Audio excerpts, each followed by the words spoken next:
for the Colts versus the Raiders. This got a lot more interesting with Marshawn Lynch going to injured reserve. So, if you haven't already and you need running back depth, scramble to the waiver wire and pick up Doug Martin. Now, I know, not been a focal point of the offense to this point. Jalen Richard has gotten a lot more action already. But Richard is getting the amount of action he's going to get in this offense. He is not a powerful runner. He's a gadget player. He's a speedy guy. He's used in the receiving game a lot, not in the running game. So, Doug Martin absolutely will be somebody worth picking up, especially in a game against the Colts. I mean, they beat the Bills pretty handily, but who else have they beaten really well? You know, they're a bad team. So Doug Martin's going to be a very good play. He's actually going to be a running back 2 in a lot of leagues, a flex at least. So pick him up. With Amari Cooper going, an already kind of inconsistent wide receiving core got another question mark. So avoid the receivers in Oakland until something really shakes out and somebody steps to the forefront.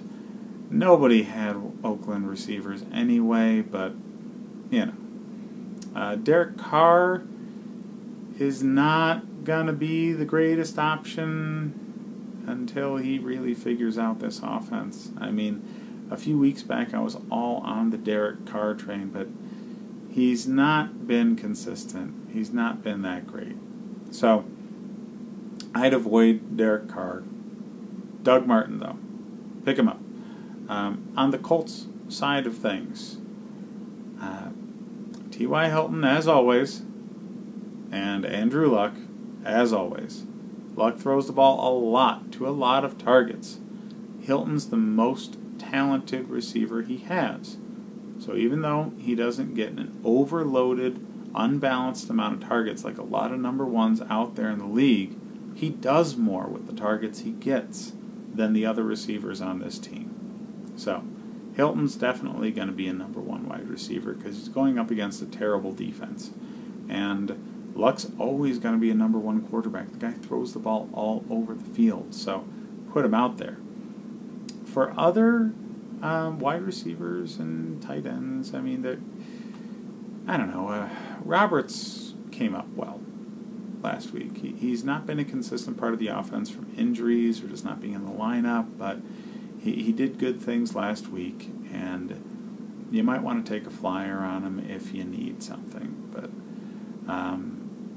Hines was the guy that people were talking about. Now it's more Mack for the running back situation, and I would lean more consistently towards Mack. It really seems that that offense got more definition at the running back position. So Mack is going to be a running back 2 at best most weeks. This week he's going to be the high end of the 2s because of who he's going against, but that's it. He's not the most talented guy. He's just the most used guy in that offense. So start Mack. He's going to be a good option. Start Hilton, as always. Definitely start Andrew Luck. And on the Raiders side of things, the only conversation worth having is Doug Martin. And that's odd to say because he's not been doing anything to this point. But he's in the flex to running back 2 conversation this week.